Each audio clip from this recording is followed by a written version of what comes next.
हरे कृष्ण सर्वांना. स्वागत आहे सर्वांचे. तर आपण आपला आज दुसरा अध्याय बघणार आहोत भगवद्गीतेचा. तर आपण मंगलाचरण म्हणू. हा. ओम अज्ञानतिमिरान्धस्य ज्ञानांजन शलाकया चक्षुरुन्मीलितं येन तस्मै श्री गुरवे नमः. श्री चैतन्य मनोभीष्टं स्थापितं येन भूतले स्वयं रूप कदा मह्यं ददाति स्वपदान्तिकं. वन्देऽहं श्रीगुरो श्रीयुतपदकमलं श्रीगुरून् वैष्णवांच श्रीरूपं साग्रजातं सहगण रघुनाथान्वितं तं सजीवं साद्वैतं सावधूतं परिजनसहितं कृष्ण चैतन्यदेवं श्रीराधाकृष्णपदान् सहगण ललिता श्रीविशाखान्वितांच. हे कृष्ण करुणा सिंधो दीनबंधो जगतपते गोपेश गोपिका कांत राधाकांत नमोस्तुते. तप्त कांचन गौरांगी राधे वृंदावनेश्वरी वृषभानुसुते देवी प्रणमामि हरिप्रिये. नमा ओम विष्णुपदाय कृष्णपृष्ठाय भूतले श्रीमते भक्ती वेदांत स्वामी इति नामिने. नमस्ते सारस्वते देवी गौरवाणी प्रचारिणे निर्विशेष शून्यवादी पाश्चात्य देशतारिणे. जय श्री कृष्ण चैतन्य प्रभु नित्यानंद श्री अद्वैत गदाधर श्रीवासादि गौर भक्त वृंद. हरे कृष्णा कृष्ण कृष्णा हरे हरे हरे राम राम राम हरे हरे. हरे कृष्णा कृष्ण कृष्णा हरे हरे हरे राम राम राम हरे हरे. तर स्वागत आहे सर्वांचं. आपल्या राधा गोविंदांना प्रणाम करते, त्यांचे आशीर्वाद घेऊया. पुन्हा प्रभुपाद स्वामींना प्रणाम करते, ज्यांनी सोप्या भाषेमध्ये आपल्यासाठी गीता लिहिली. त्यांना प्रणाम करते. नामानिष्ठदास प्रभूजी, ज्यांनी हा सुंदर उपक्रम तयार केला आणि या ज्या स्लाइड्स आपण बघतो ना, ह्या तयार केल्या, तर त्यांना प्रणाम करते. आमची मराठीची पूर्ण टीम आणि आमच्या मराठीच्या ग्रुप हेड पूजा माताजी, त्यांना प्रणाम करते. अन्वया माताजी, ज्यांनी मला गीता शिकवली, त्यांना प्रणाम करते. आणि तुम्ही सगळे वेळेत येता, तुमच्या सर्वांच्या चरणांमध्ये माझं सादर प्रणाम. तर आता तुम्ही मला म्हणजे चॅट बॉक्स मध्ये लिहिलं तरी चालेल किंवा तुम्ही अनम्यूट करू शकता.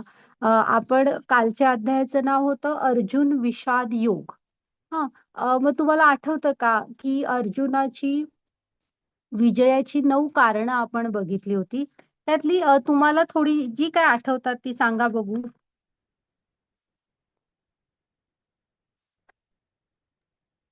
दिव्य रथ माताजी, हो हो, बरोबर आहे.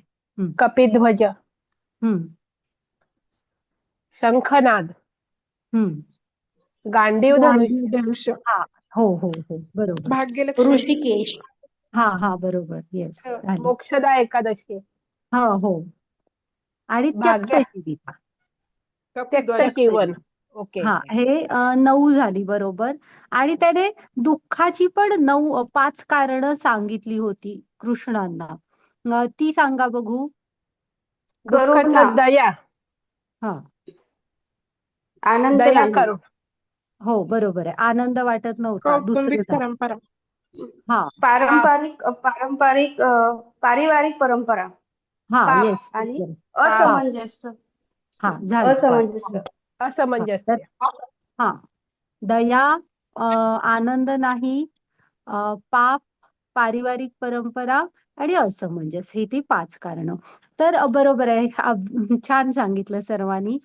तर आहे ना, तुम्ही काय करा, ह्याचे रेकॉर्डिंग तुम्हाला ग्रुपवर मिळत राहतील. हा. आणि तुम्हाला काही प्रश्न असले तर आपला क्लास झाल्यानंतर मी तुम्हाला वेळ देते, तेव्हा तुम्ही ऑफकोर्स विचारू शकता.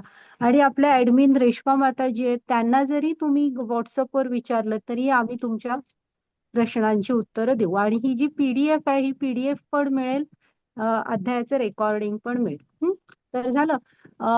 आता आपण येऊया आपल्या आजच्या अध्यायाकडे. तर काल बघितलं आपण की अर्जुन हा तसा तुम्ही असं समजू नका की असा काय तो युद्धात नवखा होता किंवा साधारण नव्हता अर्जुन हा. तरी पण तो इतक्या दुःखात बुडाला. आणि आजच्या तुम्ही जर का प्रत्यक्षात गीतेमधले पहिले काही श्लोक वाचाल दुसऱ्या अध्यायातले, तर त्यात अर्जुनाचं वर्णन दिलंय की आपल्याला पण वाटतं की ती हा असा का झाला अर्जुन. आणि ना, तुम्ही आतापासून आजपासून गीता सुरू होते, म्हणजे 2.7 हा जो श्लोक आहे त्याच्यापासून पुढे खरी गीता सुरू होते. मग तुम्ही स्वतःला अर्जुनामध्ये बघायचा प्रयत्न करा. आपल्याही जीवनात असं होतं की आपण पण बरेचदा द्विधा मनस्थितीमध्ये पडतो किंवा आपल्याला फर्म निर्णय घ्यायचे असतात. हं. की बाबा मी करिअर ऑप्शन कुठला निवडू, म्हणजे सायन्स घेऊ, आर्ट्स घेऊ, कॉमर्स घेऊ, किंवा मग मी बिझनेस करू की नोकरी करू, करू तर कुठली बिझनेस करू, किंवा मला घर घ्यायचंय तर मी कुठे घर घेऊ, कुठल्या एरियात घेऊ, अपार्टमेंट मध्ये घेऊ की प्लॉट बरा. असं आपल्याला पण खूपसे निर्णय घ्यायचे असतात तुमच्या ऑफिसच्या ठिकाणी, जॉबच्या ठिकाणी असे. त्यावेळेस प्रत्येक पावला पावलावर आपल्याला पण निर्णय घ्यावे लागतात. जसा अर्जुन सापडलाय तशा परिस्थितीत आपण पण बरेचदा सापडतो. तर त्याने काय केलं हे आपण बघूया. आता आजच्या अध्यायाचं नाव आहे ना, त्याचं नाव सांख्य योग आहे. आणि प्रभुपाद स्वामी त्याला गीतेचे सार म्हणतात, गीतेचा सारांश. हा, का म्हणतायत प्रभुपाद स्वामी गीतेचा सारांश? तर आपण आता एखादी पिक्चर बघायचा असला, सिनेमा आपल्याला, तर आपण त्याचा ट्रेलर पाहतो बघा. टीजर ट्रेलर बघतो ना. मग ट्रेलर बघितलं की आपल्याला अंदाज येतो ना की साधारणपणे म्हणजे अख्ख्या पिक्चर मध्ये स्टोरी काय आहे, फॅमिली ड्रामा आहे की सस्पेन्स थ्रिलर आहे, कॉमेडी आहे, काय आहे हे आपल्याला बऱ्यापैकी कळतं त्या ट्रेलरवरून. तसं हा जो अध्याय आहे ना, ह्याला गीतेचा सारांश का म्हटलंय, तर भगवद्गीतेमधल्या बऱ्यापैकी प्रत्येक विषयाला ह्या अध्यायामध्ये कृष्णाने स्पर्श केलेला आहे. म्हणजे ज्ञान योग, ध्यान योग, भक्ती योग, आणि ह्या म्हणजे आणि पण बऱ्याच गोष्टींना इथे गीतेमधल्या घेतलेलं आहे. त्यामुळे प्रभुपाद स्वामी ह्या अध्यायाला गीतेचा सार असं म्हणतात. तर आपण आता बघूया. घ्या मग त्याची पुढची स्लाइड. आणि हा जो अध्याय आहे ना, ह्या अध्यायामध्ये कालच्या म्यूट राहा सगळ्यांनी. आणि तुमचे व्हिडिओ ऑन केलात तरी चालेल सगळ्यांनी, आणि म्यूट राहा.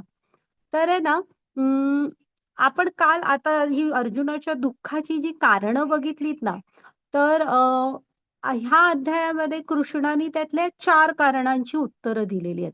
आणि पारिवारिक परंपराचं उत्तर आपल्याला उद्याच्या अध्यायामध्ये कृष्ण देणार.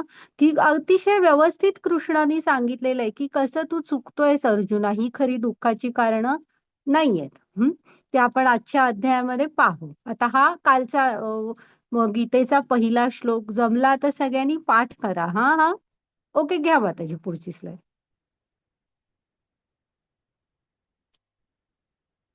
तर असू दे. आता एक लक्षात घ्या की आपण जेव्हा म्हणतो ना की अर्जुन कृष्णाला शरण गेला, तर हा जो अध्याय आहे यामध्ये आपण बघायचंय की शरण जाणं म्हणजे कसं असतं. आपण कसं जातो देव शरण, आणि अर्जुन कसा गेलाय ते पाहायचंय आपण इथं ना. आणि एक पहा की कृष्णाचा अर्जुन हा आत्तेभाऊ होता. आणि अगदी फेस टू फेस तो कृष्णांबरोबर होता. पुन्हा अत्यंत जवळचा सखा, प्रिय भक्त. असं त्यांचं नातं होतं, आणि खूप प्रेमाचं नातं होतं. आणि अर्जुन काय म्हणाला की मला नाही आहे करायचं युद्ध. तरी कृष्ण म्हणाले का की हो, तू माझा आत्तेभाऊ आहेस, आणि म्हणून तू आहे ना, असं कर, तू एका बाजूला बस, मी तुझ्या वाटणीचं युद्ध करतो आणि हे करतो, बाबा मी तुम्हाला जिंकवून देतो, असं नाही म्हटले त्यांनी. कृष्ण कुणालाच तसं म्हणणार नाहीत. चमत्कारांच्या भक्ती आणि चमत्कार ह्या गोष्टी वेगवेगळ्या आहेत. हा, तर भक्ती कृष्णांनी काय सांगितलं, त्याला ज्ञान दिलं. हा भवसागर आहे. आता ह्याला, या भौतिक जगाला भवसागर का म्हणतात वगैरे हे आपण पुढे पाहू डिटेल. तर आहे ना, कृष्णाने त्याला ज्ञान दिलं, ज्ञानरूपी नौका, की ज्यामुळे हा भवसागर तो पार करू शकू. आणि ते ज्ञान आपण पण घ्यायचंय. कृष्ण तुमच्या वाटणीचं काम नाही करणार. ते तुम्हाला ज्ञानरूपी नौका देणार, की ज्यामुळे आपण हा भवसागर सुरक्षितपणे पार करू शकतो. एक लक्षात ठेवायचं, की इथे प्रत्येकाची लढाई ही ज्याची त्याने लढायची असते. हम्म आणि इथं अर्जुन ते मुख्य उदाहरण आहे, की त्या कृष्णाने त्याला सांगितलं, की गीता हे कर्तव्याचा मार्ग दाखवतं. तुम्ही कधीही कर्तव्याच्या मार्गावरून बाजूला व्हा असं कुठेही, म्हणजे आजच्या अध्यायापासून 18व्या अध्यायापर्यंत प्रत्येकदा कृष्ण म्हटले, म्हणून अर्जुना उठ आणि युद्ध कर. म्हणून अर्जुना उठ आणि युद्ध कर. गीता तुम्हाला कुठेही कर्तव्याच्या मार्गावरून बाजूला व्हायला सांगत नाही. ते एक प्रेरणेचं पुस्तक आहे. हा, ती तुम्हाला ज्ञान देते, की ज्यामुळे आपण हा भवसागर व्यवस्थित पार करू शकू. हा, आता हा सुद्धा आपण काल गीतेचे 5 विषय पाहिले होते. हा, मग त्यामध्ये होता परमेश्वर. ईश्वर, जीव, प्रकृती, काळ आणि कर्म. मग हा ईश्वर म्हणजे परम ईश्वर, परमेश्वर कोण आहे? तर हे गीता आपल्याला अगदी क्लिअर कट श्लोकांमधून सांगते. हा, मग आपण ही जी आपली मनुष्य शरीर आहे ना, ह्यानी आपण आता बरेचदा म्हणतो, हा, हरे कृष्ण. तर की बाबा, मला देव दिसत नाही, मी मानणार नाही. खूप जण आपणही म्हणतो, की मला दिसत नाही, मी देव मानणार नाही. तर कसं असतं, दैवी साक्षात्काराचे शास्त्रांमध्ये हे 3 टप्पे सांगितलेले आहेत. हा, तर पहिला असतो ब्रह्म. ब्रह्म म्हणजे काय? तर हे जे आपल्याला आजूबाजूला निसर्ग दिसतो, म्हणजे निसर्गतः आपल्याला प्रकृती, पृथ्वी कडून मिळालेल्या सगळ्या गोष्टी, आणि वरती दिसणार आकाश, आणि इथले सगळे डोंगर, नद्या, समुद्र, पर्वत, झाडं, जंगल, जे म्हणून काय आपल्याला निसर्गता मिळालंय, हे आजूबाजूचे पशु पक्षी सगळं, हे सगळं ब्रह्ममध्ये येतं. मग हा पहिला टप्पा असतो. आता आपण तेवढं पण कनेक्ट होत नाही निसर्गाशी, पण प्रत्येकाला कधी ना कधीतरी फुलपाखरांचा रंग, फुलांची डिझाईन बघून वाटतं, की कोण असेल ज्याने ही अप्रतिम निर्मिती केलेली आहे. तुम्ही आता थोडे उन्हाळ्याचे दिवस आहेत, पण थोड्या दिवसांनी आता पावसाळा सुरू झाला, की तुम्ही थोडं बाहेर जाल तर बघाल, डोंगरच्या डोंगर हिरवेगार आणि किती प्रसन्न वातावरण असतं. त्यावेळेस आपल्याला, मग आता जी स्क्रीन गेला, तर आपल्याला वाटतं ना, की कोण बरं आहे, की इतका अप्रतिम निर्मिती. आपण तर केलेली निर्मिती आपण सध्या पृथ्वीवर बघतोच आहे, कारखाने, औद्योगिक वसाहती, प्रदूषण. पण हे कोण आहे ज्यांनी इतकी अप्रतिम निर्मिती केली? तर हे जेव्हा आपण विचार करतो, आणि हे सगळं येतं ब्रह्ममध्ये, आणि एक प्रकाश जे सूर्यापासून येतात, चंद्रापासून येतात, आणि आपण डोळे मिटले तरी आपल्या डोळ्यासमोर एक प्रकाश असतो. हा सगळा ब्रह्ममध्ये येतो. ही पहिला टप्पा असतो, की आपण कनेक्ट होतो भगवंतांशी. कोण आहेत हे? त्याच्यानंतरचा, जर का तुम्ही भक्तीमध्ये आलात, आध्यात्मिक गुरूंच्या मार्गदर्शनाखाली योग्य शास्त्रांचा वगैरे अभ्यास केलात, हा, तर ह्याच्यानंतर आपल्याला पुढे पोहोचतो आपण परमात्मा. आता परमात्मा कोण? तर प्रत्येकाच्या हृदयात, हा, इथे जे म्हणून कोण सजीव आहेत, प्रत्येकाच्या हृदयात आत्म्याच्या शेजारी परमात्मा रूपात भगवंत असतात. हा, चतुर्भुज नारायण रूपात. कुठल्या रूपात ते पण दाखवले, ते दिसत आहेत बघा, मध्ये मध्ये जे फोटो आहे तो, चतुर्भुज नारायण रूपात परमात्मा असतात. हा, हा दुसरा टप्पा. आपल्या वारकरी संप्रदायामध्ये तुम्ही लक्ष देऊन बघा, प्रत्येक वय, स्त्री आहेत की पुरुष, असं काही न बघता एकमेकांना प्रणाम करत असतात बघा. ते कोणाला करत असतात? ते वरचे शरीर बघतच नाही, ते प्रत्येकाच्या हृदयातल्या परमात्म्याला करत असतात. हा, आता तुम्ही जरा लक्ष देऊन बघा, मंदिरांमध्ये वगैरे गेलात कीर्तन ऐकायला वगैरे की, तर ते परमात्मा स्तरावर असतात. ती शरीर बघतच नाहीत, प्रत्येकाच्या हृदयातला परमात्मा बघतात. हा, आणि त्याच्या पुढे तुम्ही भक्तीमध्ये राहिलात, कृष्णांशी जोडला गेलात, तर तुम्हाला हे गोलोक वृंदावनातले भगवान ह्या रूपाशी आपण जोडलो जातो.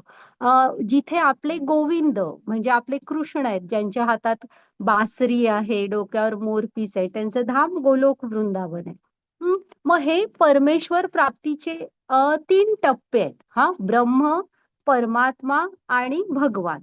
तर हे कधी होणार? तर जसं जसं तुम्ही भक्तीमध्ये राहाल, त्यांच्याशी हळूहळू जोडलं जाल आणि गीता, भागवतम असे आपले हे जे रामायण, महाभारत असे वेगवेगळे ग्रंथांचा व्यवस्थित अभ्यास कराल वरिष्ठांकडून, म्हणजे शिकाल ते ग्रंथ वगैरे, तसं आपण त्यांच्याशी हळूहळू जोडलो जातो. तर हे ईश्वर प्राप्तीचे 3 टप्पे, ब्रह्म, परमात्मा, भगवान, लक्षात ठेवा हा. ओके, घ्या माताजी पुढची स्लाइड. आणि तुम्ही आता मी सुरुवात काय म्हटलं होतं की मला देव दिसत नाही तर मी मानणार नाही. हा, हे आपण अज्ञानात असतो. काय त्याला कारण आहे की आपली ती ज्ञान नाहीये आपल्याला. ते जेव्हा तुम्हाला ज्ञानाची, आता म्हंटल ना, तुम्हाला जशी तुम्ही भक्तीत राहाल ती ज्ञानाची दृष्टी येईल, तसं चराचरामध्ये तुम्हाला ते दिसणार. त्यासाठी ते ज्ञान यावं लागेल. नाही तर मनुष्य जन्म शरीराच्या काही त्रुटी आहेत. हा, त्या प्रत्येक मनुष्याच्या आहेत की तो आहे ना, आपली इंद्रिय ही अपूर्ण इंद्रिय आहे. आपल्याला भिंतीच्या पलीकडचं दिसत नाही. आता किंवा तुम्ही आरशाशिवाय तुमच्या भुवया पाहू शकता का? तुमचे डोळे पाहू शकता का? नाही. तर आपली इंद्रिय ही अपूर्ण आहे. हा, दुसरं, मनुष्याला खोटं बोलायची सवय असते. म्हणजे दुसऱ्याला फसवायची सवय असते. पुन्हा तो एका भ्रमात, म्हणजे तो सतत भ्रमात असतो. कुठला भ्रम? मीपणाचा. हा, मला सगळं कळतं. हा, माझ्यापेक्षा मोठं कोण नाही, असं तो हा जो आहे मीपणा, तो बाजूला ठेवल्याशिवाय तुम्ही ज्ञान नाही मिळवू शकत. हा, तर ही मनुष्य शरीराच्या काही त्रुटी आहेत. त्यामुळे आपल्याला ह्या अपूर्ण इंद्रिय, आपल्याला ते दिव्य आहेत भगवंत. आपल्या ह्या इंद्रियांनी त्यांना आपल्याला जाणवणार नाहीत, जोपर्यंत गुरूंच्या मार्गदर्शनाखाली ती ज्ञानाची नजर येत नाही तोपर्यंत. तर लक्षात ठेवा ह्या त्रुटी की तो आपण म्हणजे आपली इंद्रिय अपूर्ण आहेत, आपण भ्रमात असतो, दुसऱ्यांना फसवायची वृत्ती. घ्या माताजी पुढची स्लाइड. त्यामुळे आपण असं म्हणतो की तो अहंकार असतो ऍक्च्युली आपला, की मला दिसत नाही मी मानणार नाही. हा, आता हे आता ब्रह्म, परमात्मा आणि ईश्वर, भगवान. हा, तर हे टप्प्याचं इथं उदाहरण दिलंय, चांगलं उदाहरण आहे बघा. तर तुम्ही सूर्याचं उदाहरण घ्या, की आपण काय बघतो सूर्य म्हणजे तुम्ही आंघोळ वगैरे केली की आपण काय करतो? सूर्याला नमस्कार करायला बाहेर जातो. तर तेवढं पण एखाद्याला माहित नसलं, एखादा लहान मूल वगैरे आहे किंवा कोणही असं एक धरा की जो उठतोय आणि तो फक्त प्रकाशच बघतोय. हा, इथे छान उजेड आहे की बाबा संध्याकाळपर्यंत प्रकाश असतो, मला तो आवडतो, एवढंच बघतोय. तर तो ब्रह्म टप्पा असतो की हा, प्रकाश आहे. पण त्याच्या पुढे एखादा विचार करतो की हा प्रकाश येतोय कुठून हे मला बघायचंय. मग तो वर आकाशाकडे बघेल, म्हणजे घरातनं बाहेर जाऊन, हा, घरातून बाहेर जाईल आणि आकाशाकडे बघेल की हा प्रकाश. एक लक्षात ठेवायचं, ब्रह्म म्हणजे प्रकाश, हे सगळं सामावलंय. तर प्रकाशाचा सोर्स असतो. एवढं ते बेसिक सायन्स आपण बघतो की जिथे प्रकाश आहे त्याचा सोर्स असणार कुठेतरी. मग एखादा ह्या प्रकाशाचा बाबा कुठून येतोय हा प्रकाश म्हणून घराच्या बाहेर जाईल, आकाशाकडे बघेल, तर त्याला आकाशात सूर्य दिसेल. मग तो आला परमात्मा टप्प्यावर. की त्याला दिसतोय की तो आकाशातला सूर्य आहे आणि तो सगळीकडे प्रकाश देतोय वगैरे. आणि म्हणजे त्याचं कसं असतं, तो म्हणजे एका दिशेला उगवतोय, मग डोक्यावर जातोय आणि मग दुसरीकडे मावळतोय, म्हणजे पूर्वेकडून पश्चिमेकडे जातोय वगैरे, असं सगळं. हा, मग एखादा त्याच्याही पुढे सूर्याचा अभ्यास करायला जाईल. हा, मग जेव्हा तो वैदिक ज्ञान घेईल तेव्हा त्याला कळेल की सूर्यलोक आहे. तिथे एक सूर्यलोकाचे राजे असतात. हा, ज्यांचे नाव असतं, ते त्या रथातून प्रवास करतात. हा, ते तिथे दाखवलंय बघा तिसऱ्या ह्याच्यात. तसा रथ असतो सूर्यदेवांचा, त्यांच्या सारथीला अरुण म्हणतात वगैरे असं. हे कधी मिळणार? हे खूप डीपर नॉलेज पाहिजे हे कधी मिळणार आहे, जेव्हा तो त्याच्यासाठी आणि म्हणजे त्याच्यासाठी आणि त्यांच्याशी जोडलेला राहील आणि त्यांना शोधेल तेव्हा. हा, मग आता ह्या ब्रह्मपासून तो कुठे पोहोचला बघा, सूर्याच्या जरा डिटेल माहितीपर्यंत. हा, तसं ईश्वर प्राप्तीचे पण 3 टप्पे आहेत, की पहिला ब्रह्म प्रकाश आहे, हे सगळं सामावलंय, निर्मिती आहे कोणाची तरी, पण ती कोणी केली आहे. मग त्याच्यानंतर असतो परमात्मा आणि मग असतो भगवान. ओके, घ्या माताजी पुढची स्लाइड.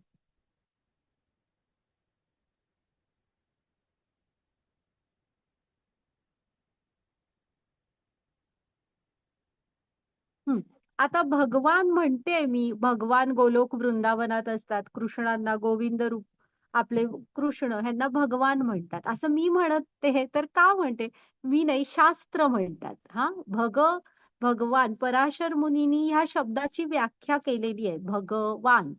हा, भग अधिक वान, भग म्हणजे ऐश्वर्य, वान म्हणजे युक्त. जसं हा संधी विच्छेद, भग अधिक वान म्हणजे ऐश्वर्याने युक्त, असं भगवान शब्दाचा अर्थ होतो. हा, मग त्यांनी सांगताना त्या व्याख्येमध्ये सांगितलेलं आहे की ही 6 ऐश्वर्य हं, पूर्ण रूपात ज्याच्याकडे असतील ते भगवान आहेत. हा, मग कुठली 6 ऐश्वर्य, तर श्रीमंत, प्रसिद्धी, सामर्थ्य, ज्ञान, संन्यास आणि सौंदर्य. आपली हे गेली पुन्हा स्क्रीन, तर आपण ऍक्च्युली सौंदर्यापासून सुरू करूया. सौंदर्य, श्रीमंती, सामर्थ्य, प्रसिद्धी, ज्ञान, वैराग्य, एवढी 6 ऐश्वर्य पूर्ण रूपात ज्याच्याकडे आहेत त्याला भगवान म्हटलेलं आहे. मग कोण बसतं ह्या व्याख्येत? आता आपण कसं आहे, आपण जास्तीत जास्त आपल्या जिल्ह्यापासून वगैरे विचार सुरू करू, किंवा राज्य, देश, जग. हा, तर इथे विचार केलाय ही जी अनेक ब्रह्मांड आहेत त्या सगळ्या ब्रह्मांडांमध्ये मिळून, हा, मग सौंदर्य पहिलं घ्या तर तुम्ही सौंदर्य कृष्णांचं त्यांच्या लहानपणापासनं जर सगळीकडे बघाल तर सौंदर्याच्या त्यावेळी ते बाळ, त्यांची आई त्यांना तयार करून मैया पाठवायची, तर ते निघाले त्या गोकुळातल्या गल्लीमधून की सगळी अशी स्टॉप फ्रीज झाल्यासारखी त्यांच्याकडे बघत राहायची. गाई, पुन्हा वासरं खाणं वगैरे सोडून त्यांच्याकडे असे बघत राहायचे, असं अप्रतिम सौंदर्य. आता तुम्हाला रामायणात खर दूषण राक्षसांबरोबर जेव्हा रामांचं युद्ध आहे तेव्हा बघा, ते आधी काय म्हणत असतात की आपण ह्यांना मारतोय कशाला, ह्या 2 भावांना आपण मारूया नको, असं करूया, ह्यांना एका पिंजऱ्यात घालूया आणि आपल्या राजवाड्याच्या मुख्य ह्याच्यात ठेवूया, किती छान. म्हणजे त्या आता ते राक्षस असून त्यांना ते राम इतके छान दिसत होते, तर असं अप्रतिम सौंदर्य. पुन्हा मोहिनी रूप घेतलं जेव्हा विष्णूनी, तेव्हा तेही मोहिनी रूप किती सुंदर होतं. तर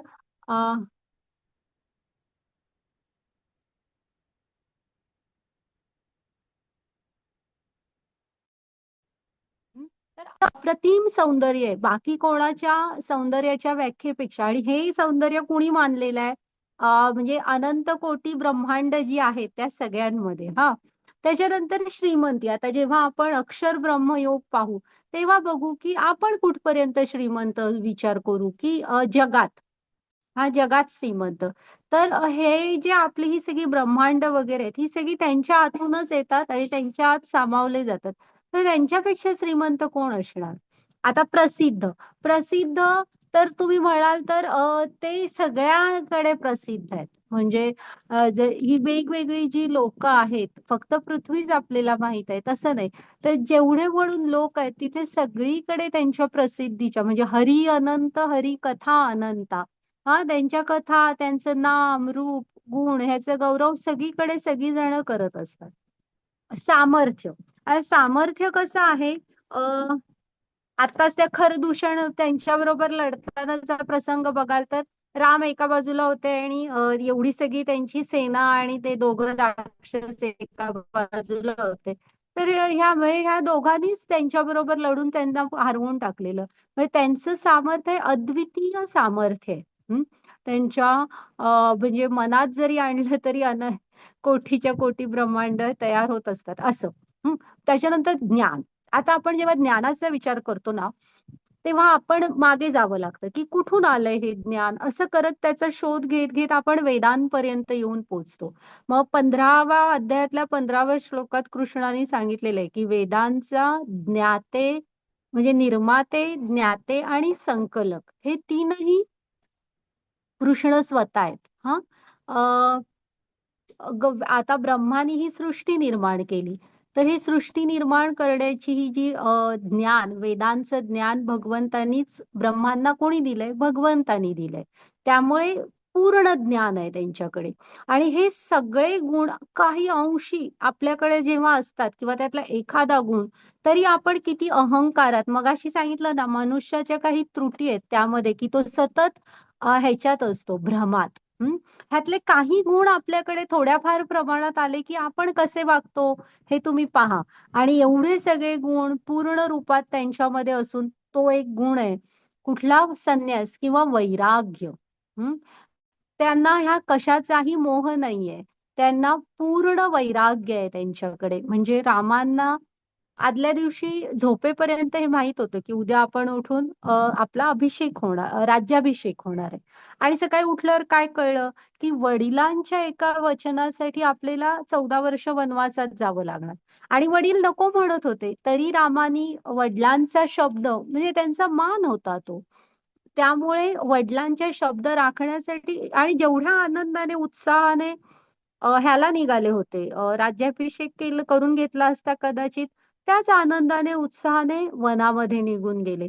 कृष्णांचं चरित्र बघा तुम्ही की त्यांच्यामध्ये पण पूर्ण वैराग्य होतं, पूर्ण. आणि ह्यांचा स्वभावच त्यांच्यामध्ये पूर्ण वैराग्य आहे. त्यांना कशाचीच अपेक्षा नाहीये. तर भगवान का म्हणतात हे आलं ना लक्षात? आणि तुम्ही बघा तुम्हाला दुसरं कोण सुचतं का असं पूर्ण रूपात ह्याच्यामध्ये बसणार? हा तर ही व्याख्या त्यामध्ये, म्हणून भगवंतांना म्हणजे कृष्ण, राम, विष्णू, हा ह्यांना भगवान म्हणतात. कृष्ण का? तर हे ह्या 6 ऐश्वर्यानी पूर्णपणे युक्त आहेत. म्हणजे पूर्ण रूपात. हा त्याच्यापेक्षा जास्त कोणाकडेच कुठलंही नाहीये. ओके. घ्या आता आलं ना तुमच्या लक्षात भगवान शब्दाचा अर्थ? घ्या मग त्याची पुढची स्लाइड.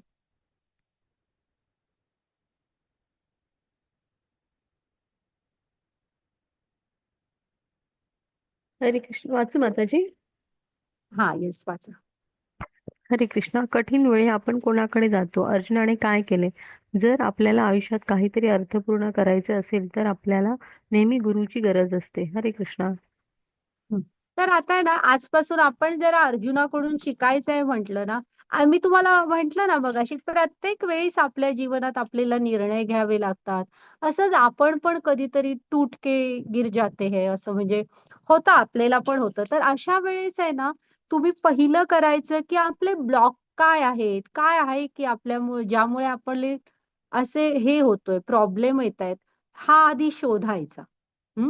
आणि त्याच्यानंतर आता त्याने ते काल शोधले आणि आज तो काय केला बघा, तो पूर्ण कृष्णांकडे शरण गेला आणि त्यांना मार्गदर्शन करायला सांगितलं.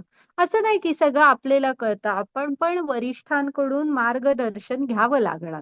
काय बरोबर आहे, काय चूक आहे, हा आणि त्या मार्गदर्शनावर आपल्याला चालावं पण लागेल. नुसतं घेऊन पण उपयोग नसतो. घ्या माताजी पुढची स्लाइड.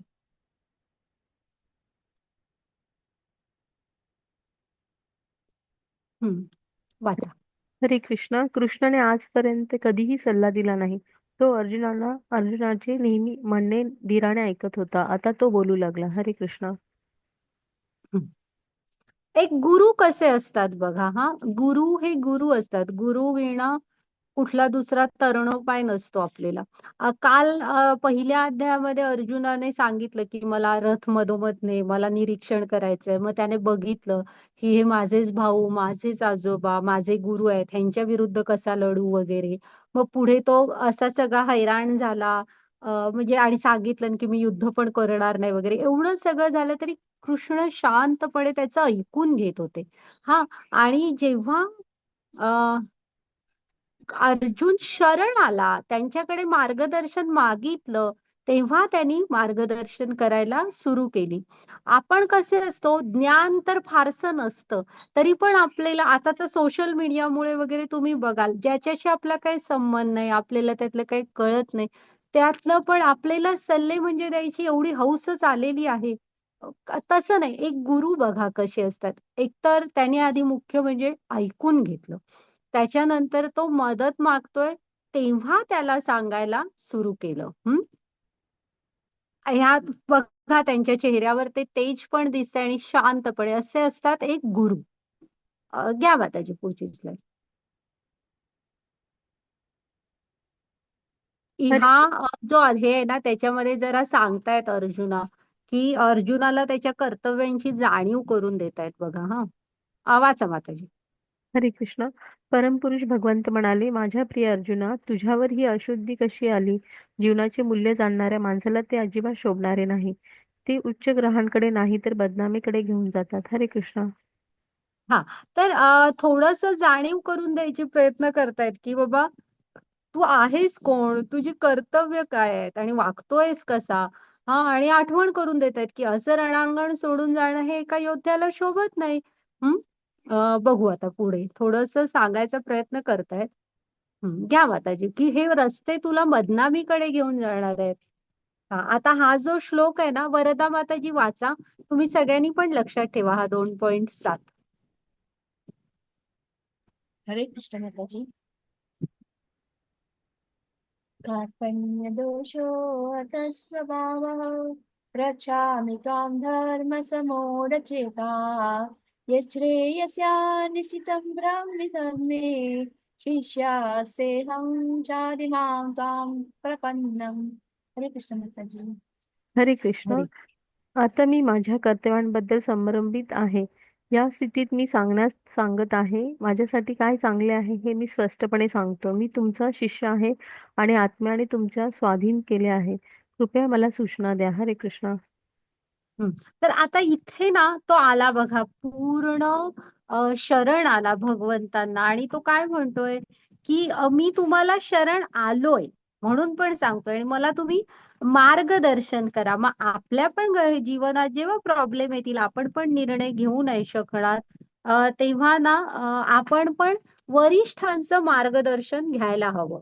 हा श्लोक आपल्याला बरंच काही गीताच जीवनात कसं वागायचं मनुष्य म्हणून हे शिकवते.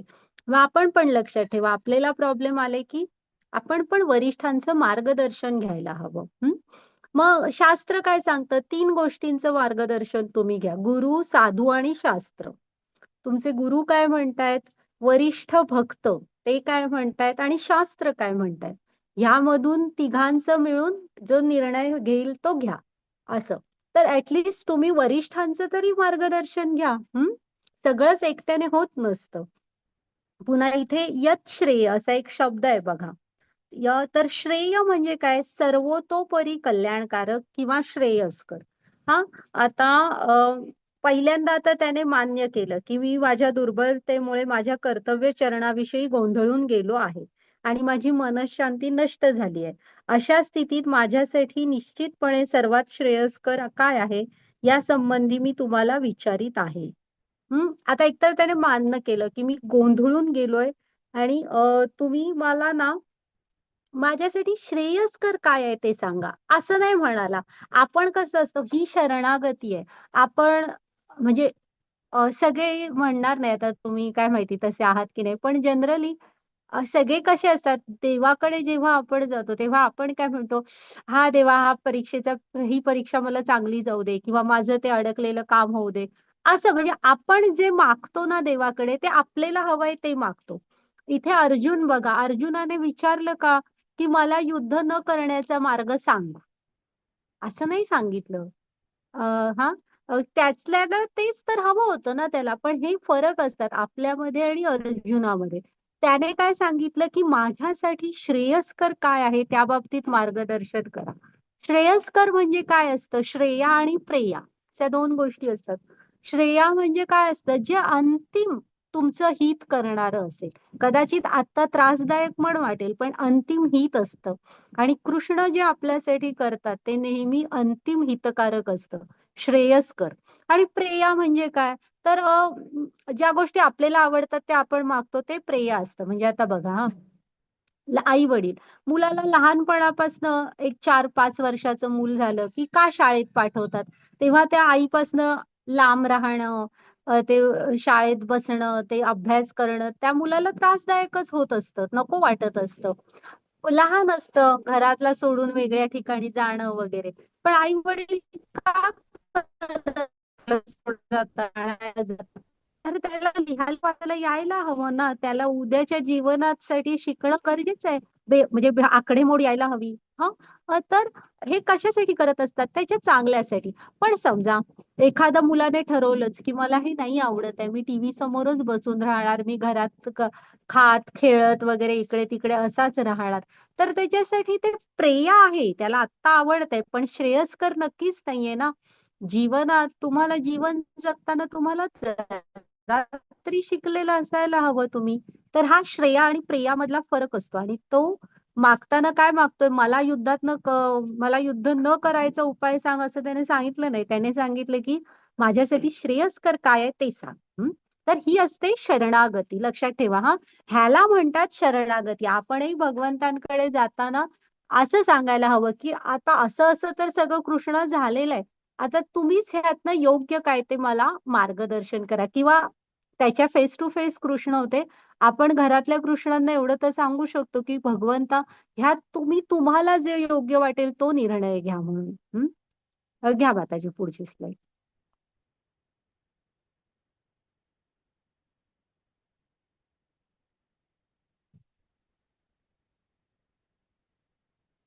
वरदा माताजी वाचा.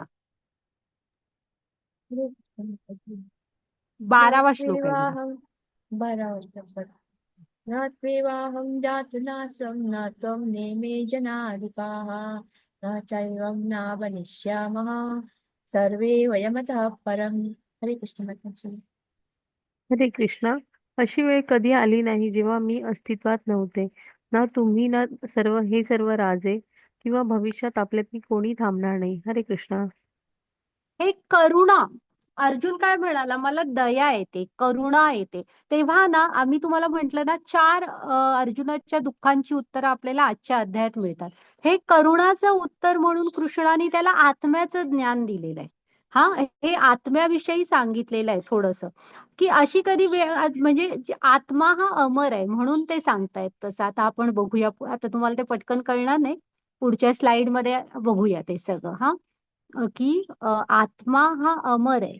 हा, हे कृष्ण त्याच्या दया ह्या करुणा ह्या भयला उत्तर दिलंय, आत्म्याचं ज्ञान, की तू शरीरामध्ये फक्त अडकून पडू नको, आत्मा तर अमर आहे. बघूया आपण. घ्या माताजी पुढची स्लाइड.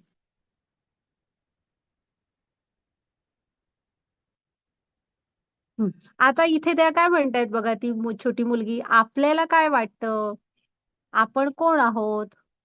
हा, तर आपण काय म्हणणार? मी शरीर आहे. जसं आपण तुम्हाला दिसतोय किंवा आरशामध्ये दिसतोय, हा मी आहे. हा, असं आपल्याला वाटतं. ठीक पण आहे. पण आपलं हे शरीर कशापासून बनलंय? पृथ्वी, अग्नी, जल, वायू, आकाश. म्हणजे तुम्ही कितीही बॉडीचे केमिकल अनालिसिस केलं तरी बेसिक ह्या 5 गोष्टींनी ते बनलेलं आहे, की पृथ्वी, अग्नी, जल, वायू, आकाश, पंचमहाभूतांनी बनलेलं हे शरीर आहे.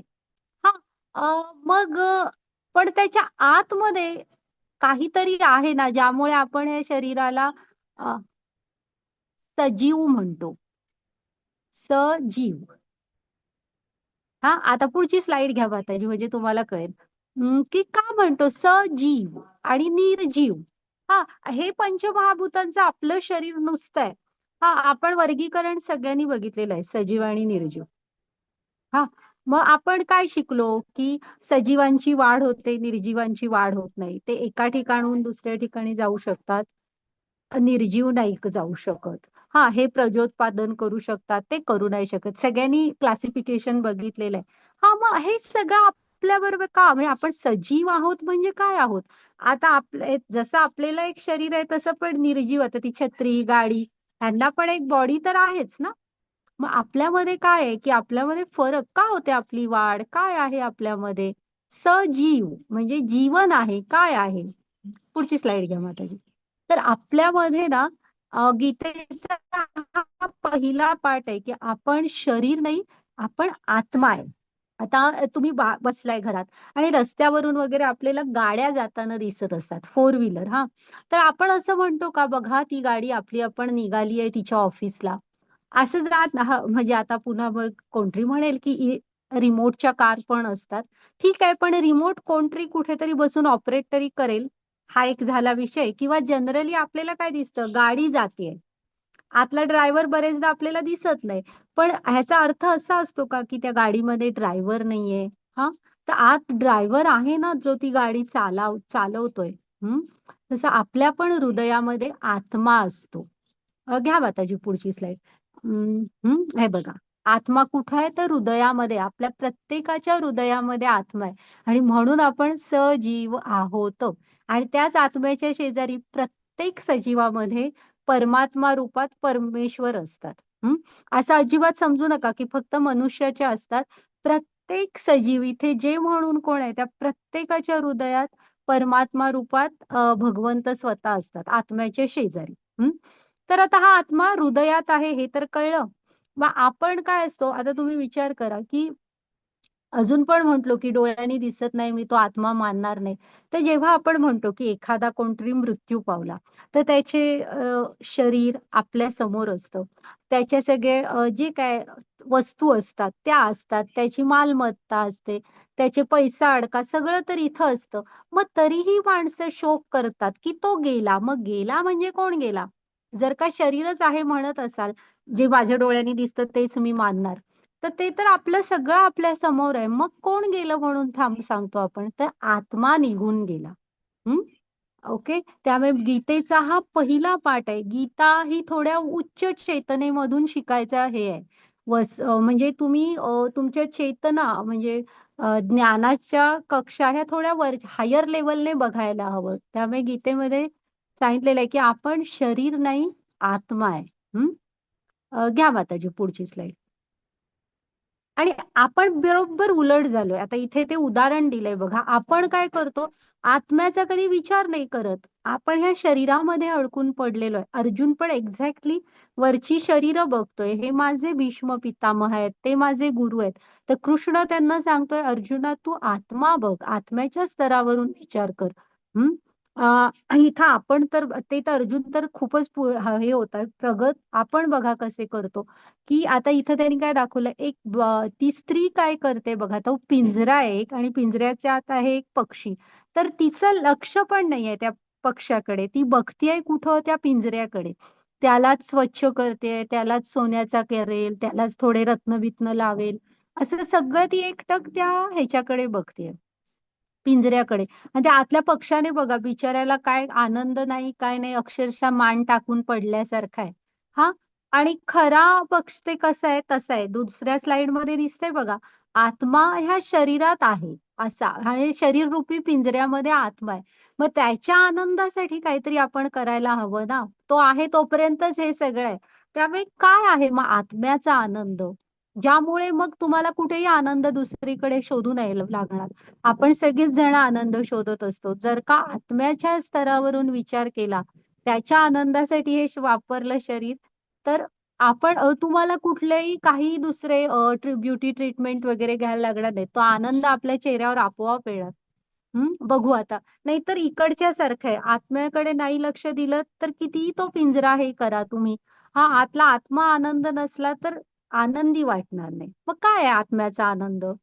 ओके, घ्या माताजी पुढची स्लाइड. तर इथे आपल्या महामंत्राचा जप म्हणजे हरिनाम. का? तर तो आत्मा हा लक्षात ठेवा भगवंतांचा अंश आहे. हां. भगवंतांना सच्चिदानंद म्हणतात. सच्चित आनंद. त्याचा आत्मा पण त्यांचा अंश आहे आणि तो पण सच्चित आनंद आहे आणि नॅचरली तुम्ही जो ज्याचा अंश आहे त्याला त्याची ओढ असते. तो त्यांच्यापासून आलेला आहे आणि त्याला वाटतं, की हे मनुष्य शरीर अ, आपण त्यांच्यासाठी वापरावं म्हणजे कृष्णांसाठी किंवा तर आत्म्याचा आनंद हाच आहे की त्याला कृष्णांची सेवा करायला आवडते. तुम्ही आता गीता शिकाल ना तेव्हा आपल्याला भक्ती गीतांचा खरा अर्थ कळेल की आपल्याला सगळ्या संतांनी इतकी सुंदर भक्तिगीतं कशी लिहिलेली आहेत सोप्या भाषेमध्ये, आणि जीवनाचं अगाध असं तत्वज्ञान त्यातनं त्यांनी सांगितलेलं आहे. आता बघू पुढे. आत्म्याचा खरा आनंद हा कृष्णाशी जोडला जाण्यात आहे.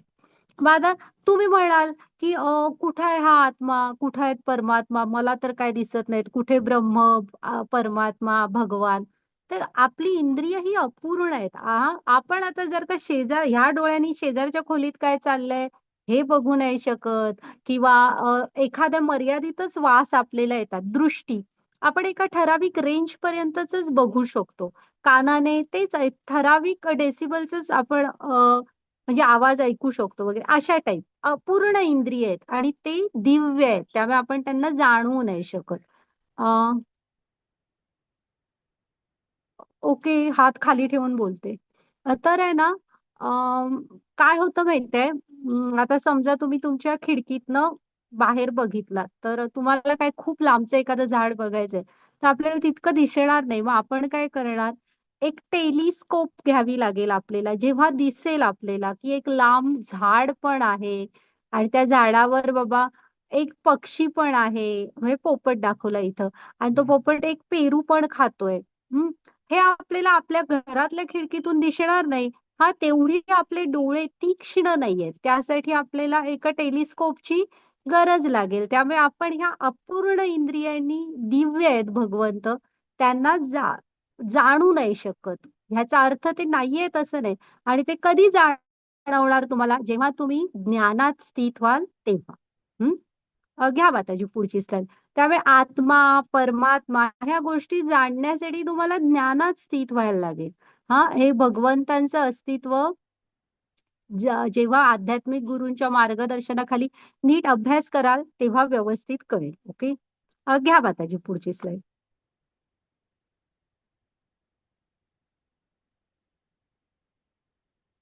आता हा जो श्लोक आहे ना, 2.13 आणि 14, हे श्लोक तुम्ही स्वतः थोडे वाचा, पाठ करा. वाचा वरदा माताजी. हरे कृष्ण माताजी. देहिनोऽस्मिन् यथा देहे कौमारं यौवनं जरा तथा देहान्तरः प्राप्ति धीरस्तत्तनमर्हति. हरे कृष्ण माताजी. हरे कृष्ण. जसे से मूर्तिमंत आत्मा सतत प्रवास करत असतो, या शरीरात बालपणापासून तारुण्यापर्यंत ते वृद्धावस्थेपर्यंत, आत्मा त्याच प्रकारे मृत्यूच्या वेळी दुसऱ्या शरीरात जातो. आत्मसाक्षात्काराची जाणीव करणारा आत्मा अशा बदलामुळे आश्चर्यचकित होत नाही. हरे कृष्णा. तर इथे ना जीवनाचं चक्र सांगितलेलं आहे, कसा प्रवास करत असतो बघा आत्मा. की सतत प्रवासात असतो. ह्या शरीरावर आपण इतकं प्रेम करतो, आपण सगळं हेच समजतो, तसं नाही. अनंत कालापासून प्रवासात आहे आणि 84 लक्ष योनींमधली अगदी शेवटची योनी मनुष्य जन्म असतो. आणि तो का मिळतो, तर त्याच्यामध्ये आपल्याला थोडी उच्च चेतना असते की मी कोण आहे. आता आपल्याला हे समजू शकलं की मी आत्मा आहे, तर तुम्ही थोडंसं बसून समजून घेऊ शकताय.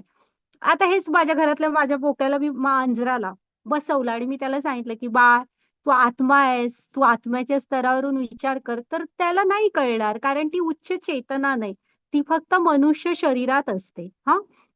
मग हे जो आपला आत्मा आहे ना, हा सतत प्रवासात असतो.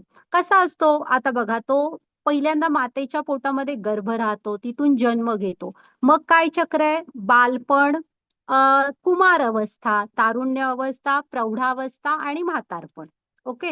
आणि मग जेव्हा शरीर जीर्ण होतं, साथ देत नाही, तेव्हा आत्मा ते शरीर सोडतो आणि आपल्या कर्माप्रमाणे पुढचं शरीर जे आपलं बनलंय त्याच्यामध्ये निघून जातो.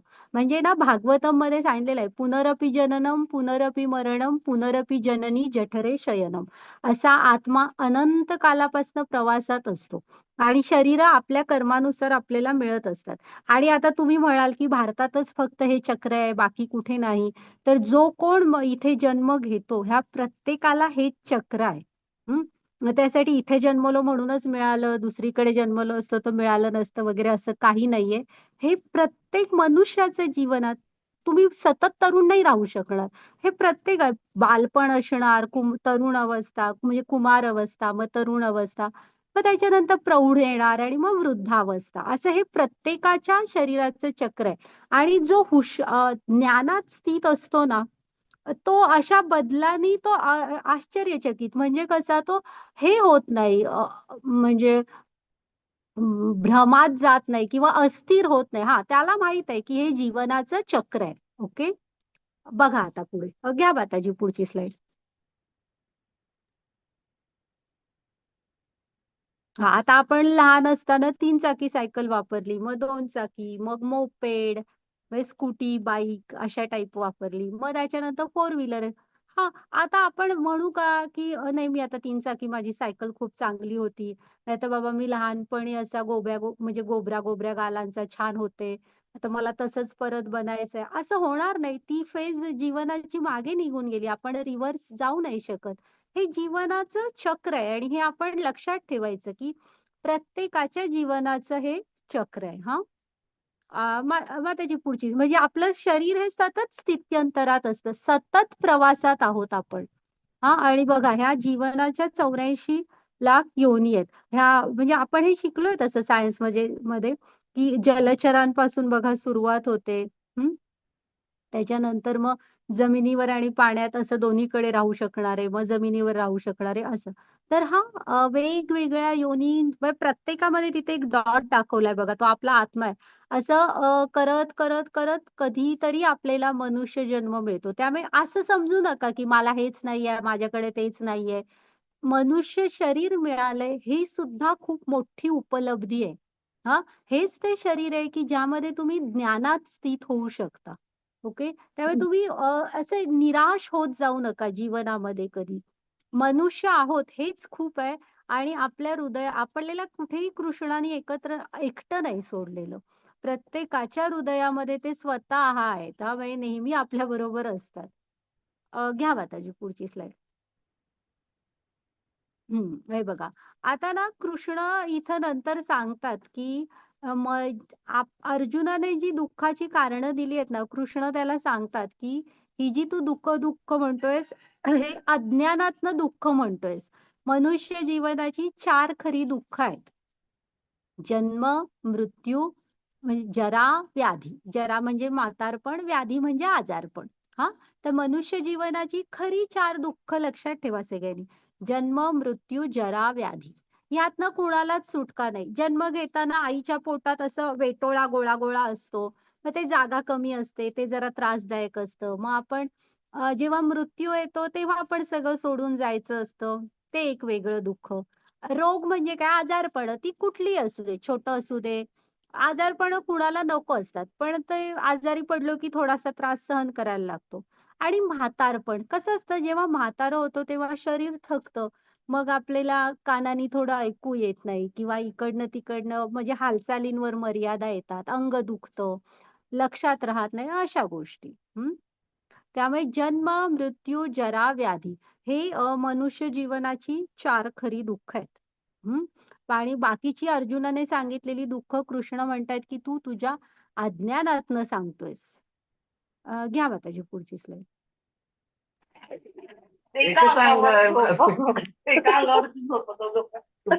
म्यूट व्हा सगळेजण. हरे कृष्ण वरदा माताजी. माताजी वाचा श्लोक. हरे कृष्ण माताजी. 2 आणि 14 श्लोक आहे. 2 दुसरा अध्याय. मातृस्पर्शास्तु कौन्तेय शीतोष्णा सुखदुःखदा आगमापायिनो नित्यां शाश्वत दीक्षस्व भारत. हरे कृष्ण माताजी. हरे कृष्णा. हे कुंती पुत्र, आनंद आणि त्रासाचे कायमस्वरूपी स्वरूप आणि त्यांचे योग्य वेळी गायब होणे, हिवाळा आणि ग्रीष्म ऋतूचे येणे आणि गायब होण्यासारखेच आहे. हरे कृष्ण. आता हा 2.13 जसा लक्षात ठेवा तसा 14 पण लक्षात ठेवा. त्याचं थोडस हे वाचा. प्रभुपाद स्वामींनी जे हे लिहिलंय ना तात्पर्य, ते पण वाचा. इथे कृष्णाने काय सांगितलंय, जीवनामध्ये सुख आणि दुःख ही उन्हाळा आणि हिवाळा हे ऋतू जसे येऊन जाऊन असतात ना, तशी सुख आणि दुःख ही येऊन जाऊन असतात. आता ते तिथेच एक फोटो आहे बघा. एकाच झाडाचा वेगवेगळ्या ऋतूमधला फोटो आहे तो. हम्म. नवीन पालवी आली आहे, त्याच्यानंतर वर्षा ऋतूमध्ये एकदम हिरवगार झालंय. मग थंडी सुरू होईल तसं हे होतं, म्हणजे पानं पिवळी पडायला सुरू होतात. मग पानगळ आली की सगळी पडून जातात. पुन्हा वसंत ऋतू आला की नवीन पालवी येते.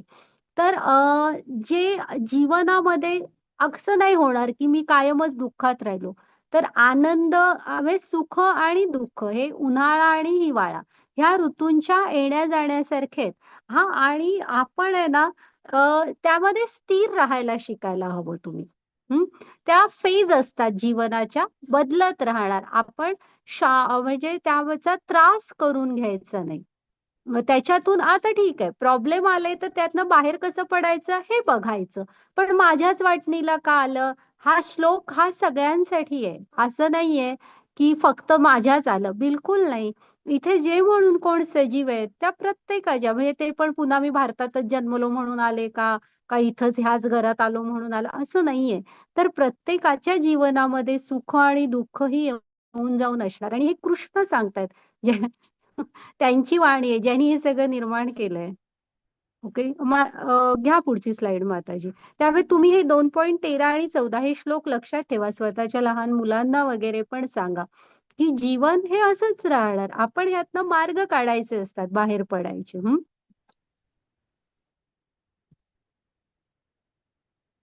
पुढची स्लाइड घ्या माताजी.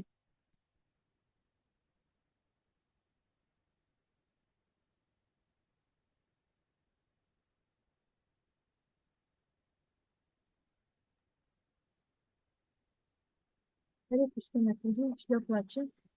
हो, वाचा वाचा. न जायते म्रियते वा कदाचित् नायं भूत्वा भविता वा न भूयः अजो नित्यं शाश्वतोऽयं पुराणो न हन्यते हन्यमाने शरीरे. हरे कृष्ण माताजी.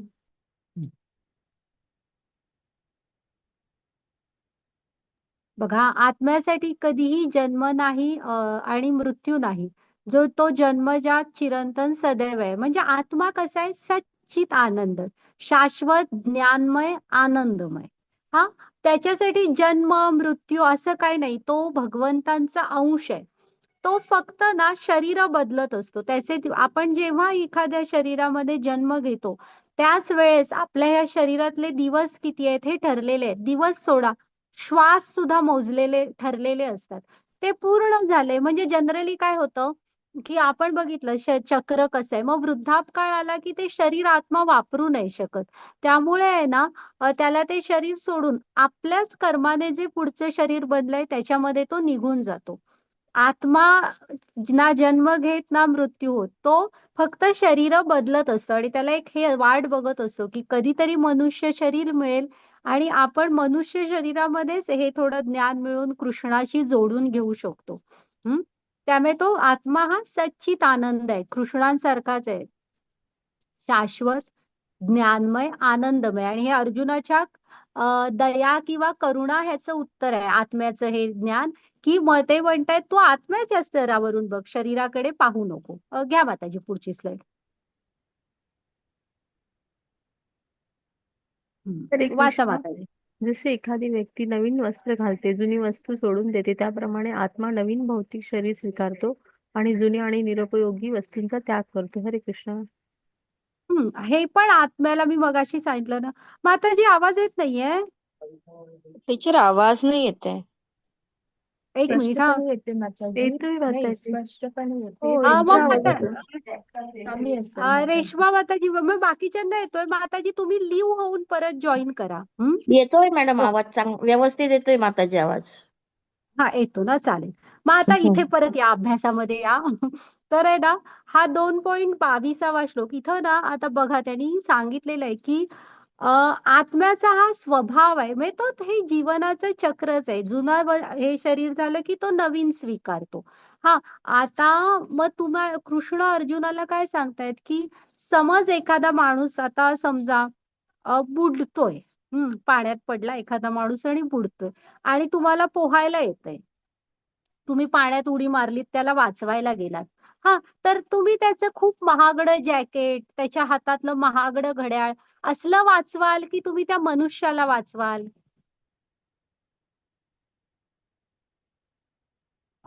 म्हणजे ऑफकोर्स आपण त्या मनुष्याला. माणसाला वाचवायचं. मनुष्याला मनुष्याला वाचवणं. वाचवणं. हा, मनुष्य हो की नाही? तसं आहे की हे जे शरीर आहे ना, हे कधी ना कधीतरी आपल्याला इथं सोडून हे जायचंच आहे. ते प्रत्येकाला होणार. प्रत्येकाला ते करावं लागणार. आपण माणसाला वाचवू. तसं इथं कृष्ण अर्जुनाला सांगतायत की तू त्यांच्या अनमोल शरीर आहे, ते माझे हे आहे, ते असं पाहू नकोस. तू आत्म्याच्या स्तरावरून विचार कर आणि हे धर्मयुद्ध आहे म्हणून, आणि युद्ध करणं तुझं कर्तव्य आहे म्हणून युद्धामध्ये भाग घे. घ्या माताजी पुढची स्लाइड. जरा आवाज येत नाही म्हणतात, थोडा वेळ बघूया. अजून ज्यांना आवाज येत नाही त्यांनी थोडं लिव्ह व्हा आणि पटकन परत जॉईन करा. हरे कृष्ण 23वा माताजी. श्लोक. हा, वाचा माताजी. नैनं खूप आहे छिन्दन्ति आवाज. शस्त्राणि नैनं दहति पावकः न चैनं क्लेदयन्त्यापो न शोषयति मारुतः. हरे कृष्ण माताजी. हरे कृष्ण. कोणत्या कोणत्याही शस्त्राने आत्म्याला कधीही तुकडे करता येत नाही. त्याला अग्नी जाळून टाकता येऊ शकत नाही, पाण्याने ओले होऊ शकत नाही, वाऱ्याने सुकवले जाऊ शकत नाही. हरे कृष्ण. हे आत्म्याचं ज्ञान आहे. हा, हे आत्मा हा आहे ना, त्याच्यावर कुठल्याही शस्त्राचा परिणाम होत नाही. त्याला तुम्ही आगीने जाळू नाही शकत. हा, पाण्याने ओला होऊ शकत नाही. हे आत्म्याविषयीचं ज्ञान दिलेलं आहे कृष्णाने. ओके, घ्या माताजी, कारण तो सच्चित आनंद आहे, शाश्वत आहे तो. घ्या माताजी पुढची स्लाइड. इथं ना चित्रकेतू महाराजांची ही गोष्ट आहे. शॉर्ट मध्ये सांगते, भागवतम मध्ये येते. कसं आहे, हे एक राजे असतात, ह्यांना ना बऱ्याच राण्या असतात. फक्त ना त्यांना मूल होत नसतं म्हणून ते दुःखी असतात. मग एकदा त्यांच्याकडे एक योगी पुरुष येतात आणि ते म्हणतात की काय राजाला म्हणजे प्रजा आणि नीट आहे ना सगळं? तर ते सांगतात सगळं चांगलं आहे, फक्त मूल नाहीये. मग तुम्ही काहीतरी करू शकता का, मूल होईल असं? मग त्यांच्या ते एक यज्ञ करतात आणि त्या यज्ञातून एक हे म्हणजे अग्नी प्रकट होतात आणि एक फळ देतात वगैरे, आणि ते मग राजाची जी पहिली राणी महाराणी असते तिला देतात आणि ती गर्भवती राहते. तिला एक मूल होतं. कथा बरीच मोठी आहे, पण तिला मूल होतं.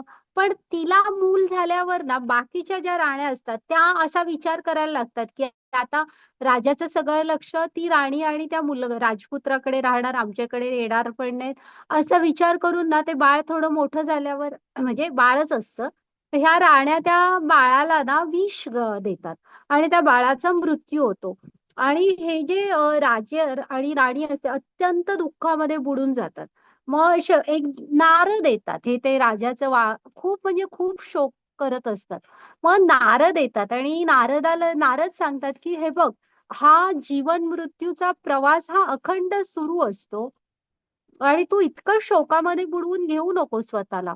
पण नारद ते म्हणजे राजा काय त्यातनं बाहेर पडतच नसतो. शेवटी नारद म्हणतात की थांब, मी त्याला परत बोलवतो, त्या आत्म्याला.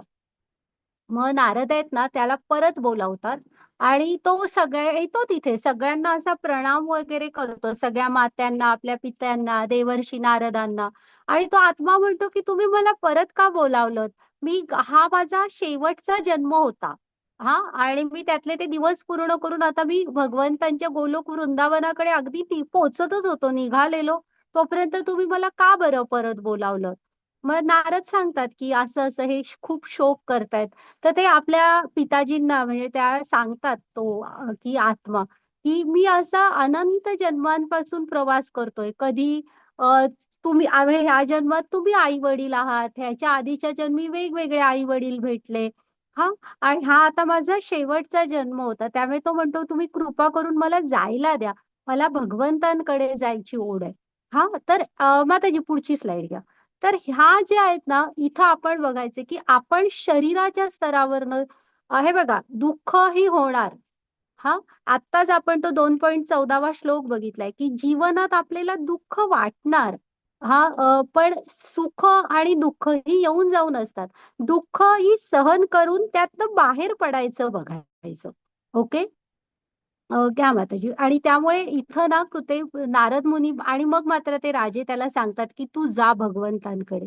तर आपण शरीरावरून नाही, आपण आत्म्याच्या स्तरावरून विचार करायला हवा. आणि शेवटी मनुष्य आहोत.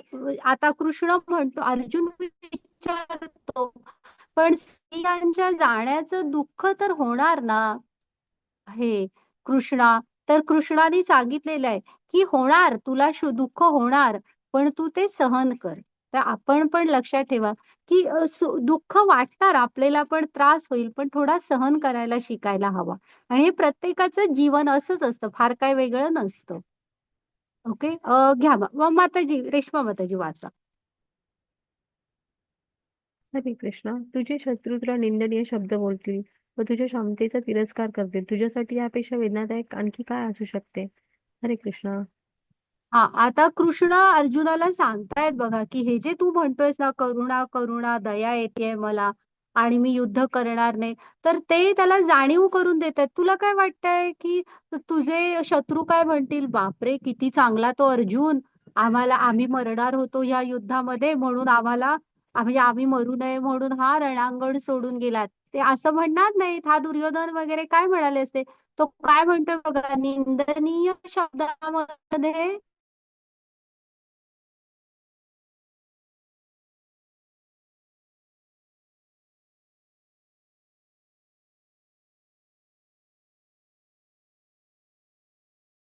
ह्याला ह्याच्यापेक्षा जास्त वेदनादायक काय असू शकतं?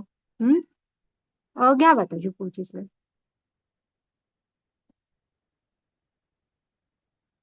हरे कृष्णा. हे कुंतीच्या मुला, एक तर तू रणांगणावर ठार होशील आणि स्वर्गीय ग्रहावर जाशील किंवा जिंकशील आणि ऐहिक साम्राज्याचा आनंद घेशील. म्हणून उठ आणि दूर निश्चयाने लढ. हरे कृष्णा. मग आता कृष्ण काय सांगतायत? तो काय म्हणतो? आनंद वाटत नाही. तर ते सांगतायत, आता मगाशी तर सांगितलं आनंद वाटत नाही म्हणतोयस तू, खरं आत्ताच म्हणाले ना की तुला म्हणजे जर का हे रणांगण सोडून गेलंस तर ते तुला वाईट काहीतरी बोलतील, आणि त्या पेक्षा वेदनादायक कुठलं काय असणार? तेव्हा तू आनंदी राहू शकशील का?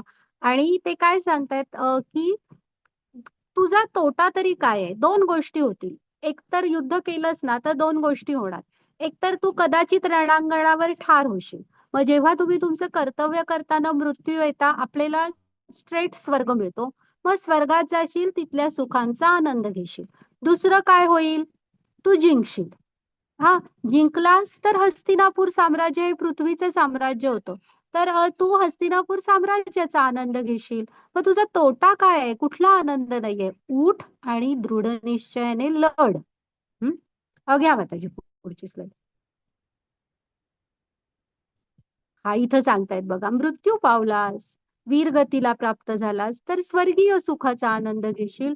जिंकलास तर हस्तिनापूर साम्राज्याचा आनंद घेशील. घ्या माताजी पुढची स्लाईड.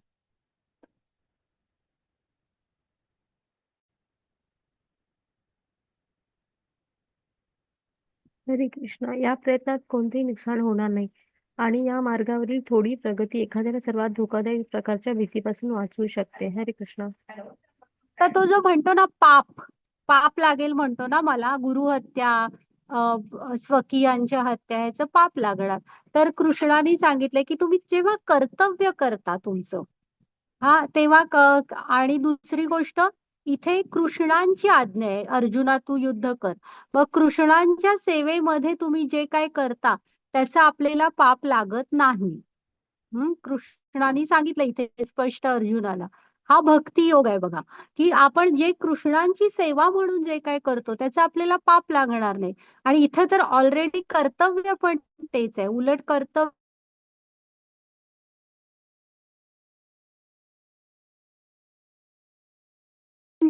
गजे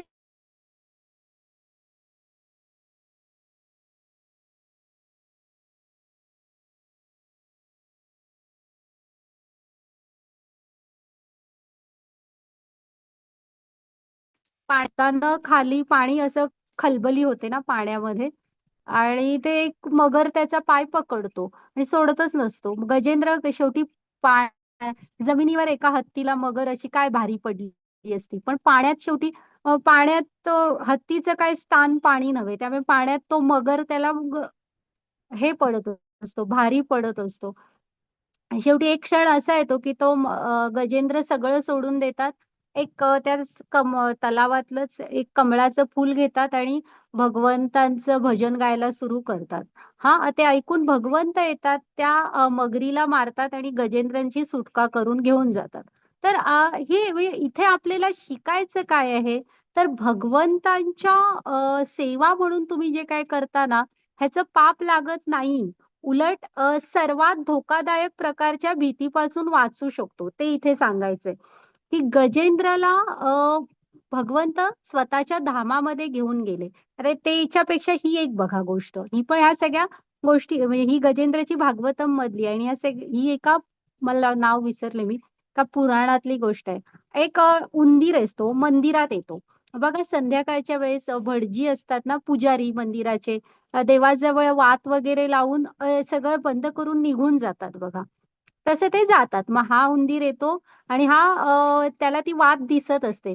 तो वाट बघत असतो. ती तेल संपलं ना की ती वात आपण पळवून घेऊन जायचं, म्हणजे ती विजली की. मग हा येतो, तेल संपतं, पण ते तरी पण बघा थोडा वेळ कापूस जळत राहतो ना, तशा स्टेजला तो दिवा असतो. हा त्यातली ती वात काढून घेतो, तोंडात धरतो आणि तशीच ती थोडंसं पुढे पेटलेलं, म्हणजे पेटलेलं नाही, असं जळतं माहित आहे ना ती कापूस. तसं असताना त्या कृष्णांच्या मंदिरातल्या अर्चविग्रहाला प्रदक्षिणा घालतो आणि ती वात खाऊन टाकतो. पण भगवंत तो जेव्हा त्या ह्याचा मृत्यू होतो त्या उंदराचा ना, तेव्हा भगवंत ते गृहीत धरतात की कसा का असेना हा उंदीर माझ्याकडे आला, हातात दिवा घेऊन मला एक प्रदक्षिणा घातली, म्हणून त्याला पुढचा जन्म मनुष्याचा डायरेक्ट मिळतो. तर असं असतं की ह्या सर्वात धोकादायक प्रकारच्या भीतीपासून वाचवू शकतात. कुठलीही म्हणजे पाप तर लागणारच नाही भगवंतांची सेवा केलात तर. आणि हा धोकादायक कुठला धोका म्हणतायत कृष्ण, तर अधःपतनाचा. की पुढचं शरीर, आता मनुष्य आहोत, पुढचं शरीर जर का मनुष्याचं पण नाही मिळालं तर पुन्हा ते सगळे प्रवास सुरू. आणि कधी मनुष्य जन्म मिळेल तेव्हा मग आत्मा विचार करेल की आपण कधीतरी भगवंतांकडे जाऊ शकू. म्हणून त्या धोक्यापासून आपल्याला वाचवतात भगवंत, अधःपतनाच्या, म्हणजे पुढचं शरीर हे प्राण्यांचं मिळण्याच्या. ओके, घ्या माताजी पुढची स्लाइड. आणि हे तिसऱ्या ह्याचं म्हणजे पाप लागत नाही, त्याचंही उत्तर आहे की भगवंतांच्या सेवेमध्ये तेव्हा जेव्हा तुम्ही काम करता ना, तेव्हा त्याचं पाप नाही लागत. पुढची स्लाइड घ्या माताजी. हा, आता बघा, तू इथे ना ह्याचं उदाहरण हनुमानांचं घ्या तुम्ही. हनुमानाने लंका जाळली. हा, तर आपण असं म्हणतो का गेले होते फक्त नुसता सीता माता कुठं आहेत बघायला आणि सगळ्या लंकेला जाळून आले, हे हनुमानांनी चांगलं केलं नाही बुवा, काय दोष होता त्या निष्पाप लंकावासियांचा वगैरे, असा आपण आजपर्यंत कधी विचार केलेला नाहीये. हा, तर का, तर ते भगवंतांच्या सेवेमध्ये होते आणि शेवटी त्यांनी म्हणजे त्यामुळे आपण त्यांचं हे करतो. म्हणजे आता एखादा सैनिक आहे, तो शत्रूला मारतो, तेव्हा आपण म्हणतो का अरे बापरे केवढा निष्पाप लोकांना मारून आला हा सैनिक, असं आपण म्हणत नाही. तर आपण त्यांचे मेडल वगैरे देऊन सत्कार करतो की हा एक शूर योद्धा आहे. तर जेव्हा तुम्ही तुमची कर्तव्य करता, भगवंतांची सेवा करता, तर त्याच्यामध्ये पाप लागत नाही. ती छोटी खारुताई आहे बघा, ती ऍक्च्युली तिच्याकडनं आपण शिकायचंय की आपण पण चांगल्या कामांमध्ये जोडून घ्यायला हवं. तिथं ते सगळे राम सेतू बांधत होते, दगड टाकत होते, तर ती पण मी कशी बसून राहू म्हणून छोटासा दगड घेऊन जात होती. मग वानर काय म्हणत होते, पायाखाली येईल म्हणून म्हणत होते बाजूला हो. मग राम, आणि आपण वाटतं ना माझी छोटीशी सेवा कोणतरी बघेल का, तर राम ते आपल्या हृदयातच आहे, त्यांचं सगळीकडे लक्ष असतं. राम बघत होते ना, त्यांनी तिला उचलून घेतलं, तिच्या पाठीवरून बोटं फिरवली, हात फिरवला आपला. ओके माताजी, पुढची स्लाइड घ्या, आमचा स्क्रीन गेला. हा, तर हा, चालेल, पुढची घ्या.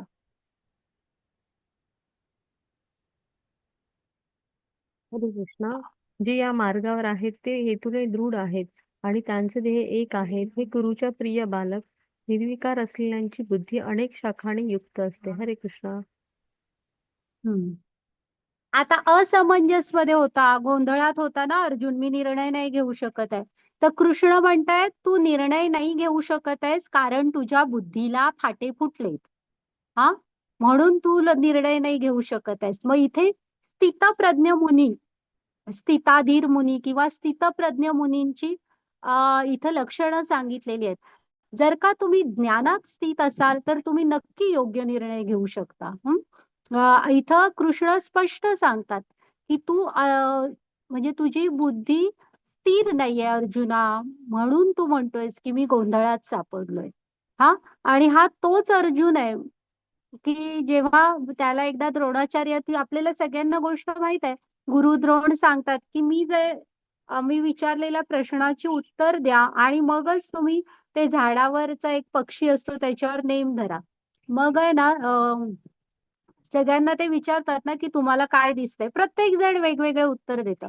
फक्त एकटा अर्जुन असतो जो उत्तर देतो की मला त्या पक्षाचा डोळा दिसतोय. हा, का त्याने त्यावेळेस दिलं? कारण तो स्थिर होता. हा, तर आता इथे थोडी स्थितप्रज्ञ, म्हणून कृष्ण म्हणतात की तुम्हाला जर का तुम्ही दृढ असाल, तुमचं ध्येय तुम्हाला माहित असेल ना, तर आपण योग्य निर्णय घेऊ शकतो. माताजी पुढची स्लाइड घ्या. हरे कृष्ण. भगवान म्हणाले, हे पार्थ, जेव्हा मनुष्य मानसिक उपजातून उत्पन्न झालेल्या सर्व प्रकारच्या इंद्रिय इच्छांचा त्याग करतो आणि जेव्हा त्याच्या मनाला एकांतातच समाधान मिळते तेव्हा तो शुद्ध दिव्य चैतन्यात असतो असे म्हणतात. हरे कृष्ण. खालचं पण वाचा, जे त्रिविध दुःखातही मन, जो त्रिविध दुःखातही मन विचलित होत नाही किंवा आनंद असतानाही आनंदी होत नाही, जो आसक्ती, भय आणि क्रोधापासून मुक्त असतो त्याला स्थिर चित्ताचा ऋषी म्हणतात. हरे कृष्ण.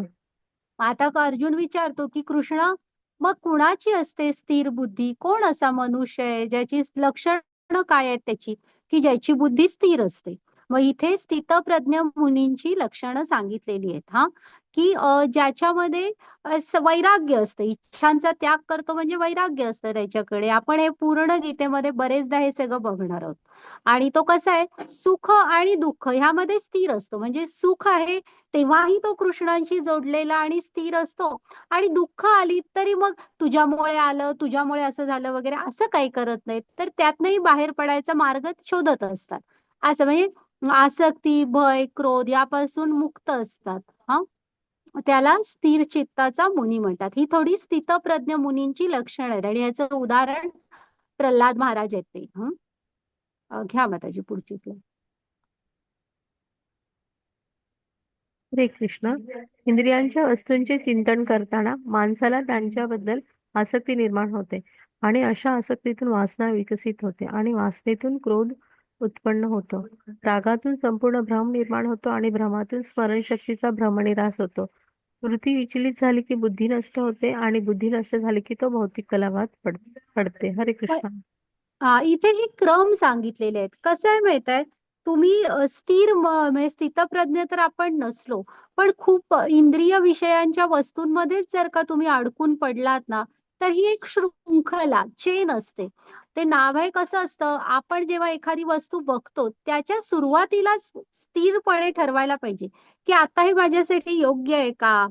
तुम्ही त्यामागे वाहवत गेलात तर हे अधःपतनाचे टप्पे दिलेले आहेत, की पहिल्यांदा आपण एखादी गोष्ट बघितलं की आपण सतत त्याचाच विचार करतो. म्हणजे इथे रावण घेऊ शकता तुम्ही, ती शूर्पणखेने नुसतं सीतामातेविषयी सांगितलं होतं, ह्याने कधी बघितलं नव्हतं का, काय काय विषयी नव्हता, नुसतं वर्णन काय केलं आणि त्या रावणाने पुढे काय काय करून बसला. तर असं असं त्याने स्वतःच्या पत्नीचा भावाचा, कोण म्हणजे कुंभकर्ण पण सांगत असतो ना नको करूस म्हणून, कोणाचंही ऐकत नाही. तर असं असतं, जर का तुम्ही योग्य मार्गदर्शन नाही घेतलं, योग्य वेळेस स्वतःला आवरलं नाही, तर मग हे पुढे असं होत जाते की आपण त्या आसक्ती होते. मग त्यातनं काय होतं, क्रोध निर्माण होतो. जेव्हा क्रोध निर्माण होतो ना तेव्हा आपला भ्रम वाढतो. म्हणजे तुम्ही रागामध्ये कधीही योग्य निर्णय घेऊ शकत नाही. शांतपणे निर्णय घेतला तर योग्य असणार. मग आता भ्रमातनच जेव्हा तुम्ही राग येतो तेव्हा भ्रमात असता. मग भ्रमामध्ये स्मरणशक्ती जाते, बुद्धी नष्ट होते. हा, आणि अधःपतनामध्ये आणि आपण अडकत जातो. ओके, मग त्याची पुढची स्लाइड घ्या. हा हे बघा, हे ते टप्पे आहेत. एखाद्या गोष्टीची चिंतन, मग त्यामध्ये आसक्ती वाढते, मग ती तीव्र इच्छा बनते, मग मिळत नाहीये म्हणून राग येतो, मग भ्रम वाढतो की नाही मला ते काही करून हवं, मी काही करायला तयार आहे. मग आपल्याला गोंधळात सापडून आपण बुद्धी बाजूला ठेवून वाटेल तसे वागतो. ओके. त्यासाठी सुरुवातीलाच ते चिंतन करतानाच हा आपल्याला वाटतंय एखादं नाही जमत आहे, काय करू बुवा, तर वरिष्ठांचं मार्गदर्शन घ्या आपण. घ्या माताजी पुढची स्लाईड. हा हरे आता स्थितप्रज्ञ मुनी परत, हे कसं तुम्ही इच्छांच्या मागे धावत सुटलात तर कसे ते टप्पे होते ते दाखवलेले, की इच्छा पूर्ण नाही झाल्या तर काय वगैरे. आता खरा मनुष्य कसा असायला हवा बघा. हरे कृष्ण. जी व्यक्ती इच्छांच्या अखंड प्रवाहामुळे विचलित होत नाही, जी नद्याप्रमाणे समुद्रात प्रवेश करते, जी सतत भरलेली असते परंतु नेहमी स्थिर असते, एकटा शांत प्राप्त करू शकतो आणि अशा इच्छा पूर्ण करण्यासाठी प्रयत्न करणारा माणूस नाही. हरे कृष्ण. हा मग मी वाचते, एक मिनिट. हा ट्रान्सलेशन जरा तिथे बरोबर झालेलं नाही. इथे आपण समुद्राचं उदाहरण घ्यायचंय की, एकच मिनिट.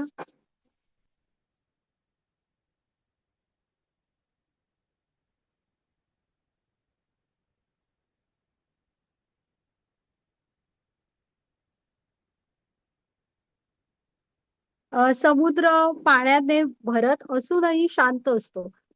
त्याचप्रमाणे जो मनुष्य समुद्रात अव्याहतपणे प्रवेश करणाऱ्या नद्यारूपी कामेच्छांच्या प्रवाहाने विचलित होत नाही, तो शांती प्राप्त करू शकतो. आणि अशा इच्छा तृप्त करण्यासाठी संघर्ष करणाऱ्याला शांती प्राप्त होत नाही. तर आता समुद्राचं उदाहरण घ्या.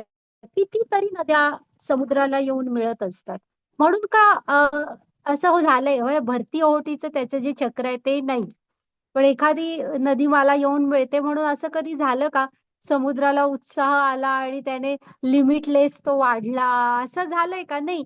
तर आपणही आहे ना, त्याला तर बघा अव्याहतपणे कितीतरी नद्या येऊन मिळत असतात, तरीही तो शांत स्थिर असतो. तसं आपण पण आहे ना, इच्छा, अर्जुनाला कृष्ण इथे काय सांगतात हे बघ, वेगवेगळ्या इच्छा आकांक्षा होणार, गोंधळात पण सापडू आपण कधीतरी, पण ह्या सगळ्याने आहे ना आपण स्थिरपणे ते ऍक्सेप्ट करायचं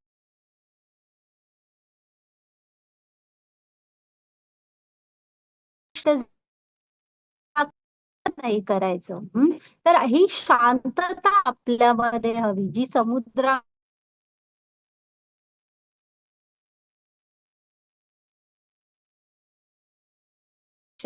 पण समुद्राकडनं हे स्थिर राहणं आपण शिकायचंय. ओके. घ्या मग त्याची पुढची स्लाईड.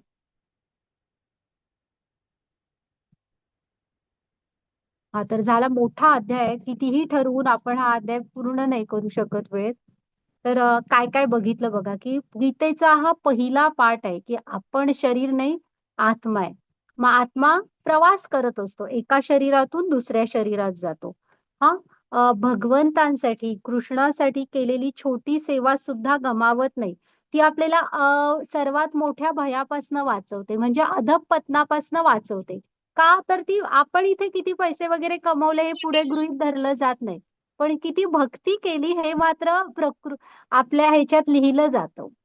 त्यामुळे ते सांगितलेलं आहे की भगवंतांच्या सेवेमध्ये केलेलं छोटीची सेवा सुद्धा गृहीत धरली जाते, गमावत नाही. आपण ते खारुताईचं बघितलं, त्या उंदराची गोष्ट बघितली. आणि सांगितलं बघा, एक केस, हा त्याचं टोकाचे 10,000 भाग केले तर एक भागाचं जेवढं वजन किंवा आकार आहे ना, तेवढा आत्म्याचा आकार आहे. हा केसाच्या टोकाच्या 10,000वा भाग. ओके. चालेल. तर बघा माताजी, आहे का? झाली आपली आजची स्लाइड्स. तर तर आज कृष्णाने अर्जुनाच्या 4 ह्यांना उत्तर दिली. दुःखाची कारण जी सांगितली होती